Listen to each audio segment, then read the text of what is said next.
Dirkrimum Polda Kepri menggagalkan upaya penyelundupan pekerja migran Indonesia atau PMI ilegal ke Kamboja secara tidak resmi. Dua pria yang merupakan perekrut dan penampung PMI ini ditangkap polisi sesaat usai menjemput para korbannya dari Bandara Hang Nadim, Batam, Kepulauan Riau.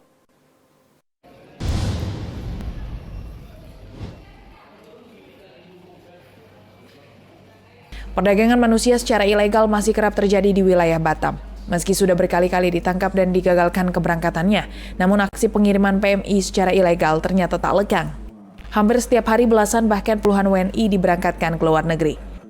Petugas dari Subdit 4 PPA Dirkrimum Polda Kepri pun kembali menggagalkan pengiriman 6 orang PMI asal Jakarta dan Tangerang Rabu siang.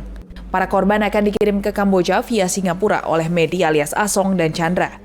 Kedua pelaku merupakan bagian dari jaringan perdagangan orang yang ada di Kamboja.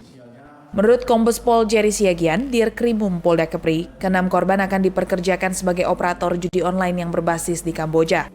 Setiap korban dijanjikan upah besar yakni sekitar 6 hingga 10 juta.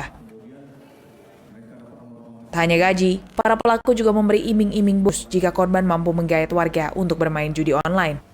Sedangkan untuk keberangkatan, para korban tidak dipungut biaya oleh para pelaku. Para korban akan menempuh perjalanan dari Batam ke Singapura melalui laut. Selanjutnya dari Singapura akan diterbangkan ke Kamboja. Ke-6 calon ini akan diberangkatkan ke Thailand untuk bekerja sebagai operator situs judi online. Dan mereka ini warga ataupun penduduk dari wilayah Tangerang dan Jakarta. Ya. Mereka ini rata-rata berumur 20-an, 20 tahun ke bawah lah. Ya. Ada upah lebih yang dijanjikan oleh dua orang ini, Pak? Hasil pemeriksaan kita dari 6 orang ini dijanjikan upahnya berbeda-beda, tidak sama. Ya, ada yang mendapatkan 5 juta, ada 7 juta dan 9 juta. Tapi untuk yang mereka kerjain adalah masalah bonusnya.